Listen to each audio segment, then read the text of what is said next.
تین شخص کون ہیں؟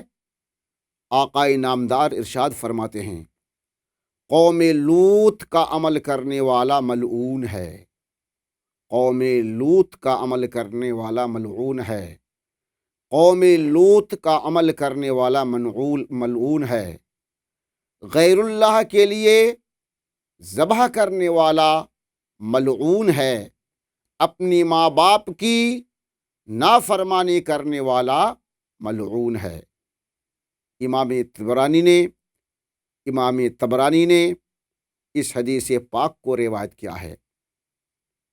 حضرت عبداللہ بن اوفا رضی اللہ تعالی عنہ بیان کرتے ہیں کہ ہم نبی کریم صلی اللہ علیہ وسلم کے پاس بیٹھے ہوئے تھے، آپ کے پاس ایک شخص آیا اور اس نے کہا ایک جوان قریب المرگ ہے، اس سے کہا گیا کہ لا الہ الا اللہ کہو تو وہ کہہ نہ سکا۔ آپ نے فرمایا وہ نماز پڑھتا تھا؟ اس نے کہا ہاں۔ پھر رسول اللہ صلی اللہ علیہ وسلم اٹھے اور ہم سب بھی آپ کے ساتھ اٹھے۔ آپ اس نوجوان کے پاس تشریف لے گئے اور فرمایا کہو لا الہ الا اللہ۔ اس نوجوان نے کہا مجھ سے نہیں پڑھا جا رہا ہے۔ آپ صلی اللہ علیہ وسلم نے اس کے متعلق دریافت فرمایا، کسی نے کہا کہ یہ نوجوان اپنی والدہ کی نافرمانی کرتا تھا۔ نبی کریم صلی اللہ علیہ وسلم نے فرمایا کیا اس کی والدہ زندہ ہے؟ لوگوں نے کہا ہاں یا رسول اللہ صلی اللہ علیہ وسلم۔ آپ نے فرمایا اس کو بلاؤ۔ وہ آئی۔ آپ نے پوچھا یہ تمہارا بیٹا ہے؟ اس نے کہا ہاں۔ آپ نے ارشاد فرمایا یہ بتاؤ اگر آگ جلائی جائے اور تم سے کہا جائے کہ اگر تم شفاعت کرو تو اس کو چھوڑ دیتے ہیں ورنہ اس کو آگ میں ڈال دیتے ہیں، تو کیا تم اس کی شفاعت کرو گی؟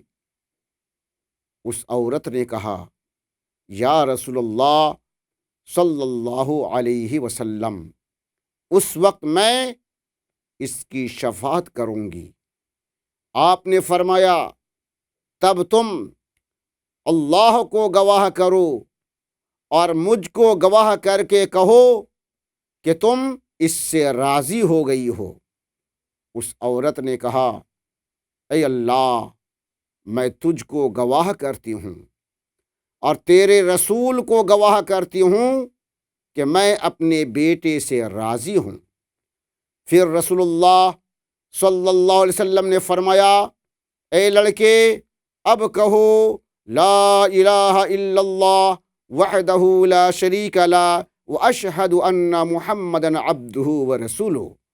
تو اس لڑکے نے کلمہ طیبہ پڑھنا شروع کر دیا۔ رسول اللہ صلی اللہ علیہ وسلم نے ارشاد فرمایا اللہ کا شکر ہے جس نے اس کو میری وجہ سے آگ سے نجات دی۔ اس حدیث کو امام طبرانی، امام احمد نے روایت کیا ہے۔ محترم ناظرین، ان احادیث سے معلوم ہوا کہ ماں باپ کی نافرمانی گناہ کبیرہ ہے۔ اس کی وجہ سے انسان کا کوئی عمل خیر بارگاہ خداوندی میں قبول نہیں۔ ماں باپ کا نافرمان اللہ عز و جل کے نزدیک ملعون ہے۔ موت سے پہلی ہی اس کو دنیا میں فقر و ذلت اور مہلک بیماریوں کی سزا ملتی ہے۔ ماں باپ کے نافرمان کا خاتمہ خراب ہوتا ہے، اس کی بصیرت سلب ہو جاتی ہے اور ایمان جاتا رہتا ہے، اور وہ مرتے وقت کلمہ شہادت نہیں پڑھ سکتا۔ ذرا غور فرمائیں کہ وہ نوجوان شرف صحابیت سے مشرف تھا، اور یہ ایسا درجہ ہے کہ غیر صحابی خواہ ولایت کے کتنے ہی بلند درجہ پر فائز ہو، مگر صحابی کے مقام کو نہیں پا سکتا۔ اس کے باوجود والدہ کی ناراضگی کی وجہ سے زبان سے کلمہ شہادت جاری نہیں ہو سکا۔ پھر ہم کس شمار میں ہیں؟ اے اللہ، ہم پر ہمارے والدین کو راضی رکھ اور ان کو ہماری طرف سے بہترین جزا عطا فرما۔ امام تبرانی میں حضرت ابو بکر رضی اللہ تعالی عنہ سے روایت ہے کہ ہر گناہ کی سزا کو اللہ تعالی جتنی دیر چاہتا ہے مؤخر کر دیتا ہے، اور ماں باپ کی نافرمانی کرنے والے کو اللہ تعالی موت سے پہلے دنیا میں جلد سزا دیتا ہے۔ محترم ناظرین، اس سلسلے میں حضرت جریج رحمۃ اللہ تعالی علیہ، جو بنی اسرائیل میں ایک جلیل القدر ولی اللہ تھے، ان کا واقعہ بھی نہایت نصیحت آموز اور بصیرت افروز ہے۔ مسلم شریف میں ہے، حضرت ابو ہریرہ رضی اللہ تعالی عنہ بیان کرتے ہیں کہ حضرت جریج رحمت اللہ تعالی علیہ اپنی عبادت خانہ میں عبادت کر رہے تھے۔ اتنے میں ان کی ماں آئی۔ اس حدیث کے راوی حضرت حمید کہتے ہیں کہ حضرت ابو ہریرہ رضی اللہ تعالی عنہ نے ان کی یعنی حضرت جریج کی اس طرح صفت بیان کی جس طرح رسول اللہ صلی اللہ علیہ وسلم نے بیان کی۔ جب ان کی ماں نے انہیں بلایا تو انہوں نے کس طرح اپنی ہتھیلی اپنی بھاؤں پر رکھی تھی، پھر اس کی طرف سر اٹھا کر اس کو آواز دی اور کہا، اے جریج، میں تمہاری ماں ہوں، تم مجھ سے بات کرو۔ جریج اس وقت نماز پڑھ رہے تھے۔ جریج دل میں کہا، اے اللہ، ایک طرف میری ماں ہے اور ایک طرف نماز ہے۔ پھر انہوں نے نماز اختیار کر لیا، یعنی نماز میں لگے رہے، اور اس کی ماں واپس ہو گئی۔ پھر اس کی ماں دوبارہ آئی اور کہا، اے جریج، میں تمہاری ماں ہوں، تم مجھ سے بات کرو۔ جریج نے دل میں کہا، ایک طرف میری ماں ہے اور ایک طرف نماز ہے۔ پھر انہوں نے نماز کو اختیار کیا۔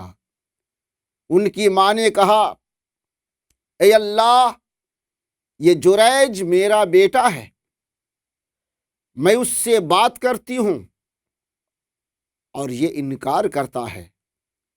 اے اللہ، ان کو اس وقت تک موت نہ دینا جب تک یہ بدکار عورتوں کا منہ نہ دیکھ لے۔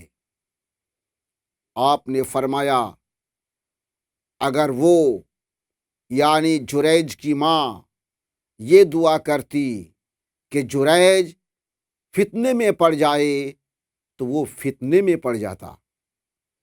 آپ صلی اللہ علیہ وسلم نے فرمایا، ایک دمبوں کا چرواہا جو جریج کی عبادت خانے میں ٹھہرتا تھا، ایک دن بستی سے ایک عورت نکلی تو اس چرواہے نے اس کے ساتھ بدکاری کی، وہ عورت حاملہ ہو گئی، اس سے ایک لڑکا پیدا ہوا۔ اس عورت سے پوچھا گیا کہ یہ کس کا بچہ ہے؟ اس عورت نے کہا، اس عبادت خانے والے کا بچہ ہے۔ لوگ اپنے پھاوڑے اور کلہاڑی لے کر آئے اور جریج کو آواز دی۔ وہ اس وقت بھی نماز ہی پڑھ رہے تھے، اس لیے انہوں نے ان لوگوں سے بات نہیں کی۔ لوگوں نے عبادت خانہ کو گرانا شروع کر دیا۔ جب جریج نے یہ معاملہ دیکھا تو ان کے پاس اتر آئے۔ لوگوں نے جریج سے کہا، دیکھو یہ عورت کیا کہتی ہے۔ جریج مسکرائے، پھر انہوں نے اس بچے کے سر پر ہاتھ پھیرا اور کہا کہ تیرا باپ کون ہے؟ اس نومولود اور شیرخوار بچے نے کہا، میرا باپ دمبوں کا چرواہا ہے۔ جب لوگوں نے یہ جواب سنا تو انہوں نے کہا، اے جریج، ہم نے تمہارے عبادت خانے کو گرایا ہے، اس کے عوض سونے چاندی کا عبادت خانہ بنا دیتے ہیں۔ حضرت جریج نے کہا، نہیں، تم اس کو پہلے کی طرح مٹی ہی کا بنا دو۔ یہ کہہ کر پھر اوپر چلے گئے اور یعنی عبادت میں مصروف ہو گئے۔ اللہ عز و جل ہمیں آپ کو والدین کی خدمت و اطاعت اور ان کے لیے دعائے مغفرت اور ان کے قبور کی زیارت کی توفیق عطا فرمائے، آمین۔ وآخر دعوانا ان الحمد للہ رب العالمین۔ السلام علیکم ورحمۃ اللہ وبرکاتہ۔ حدیث مصطفیٰ پر تم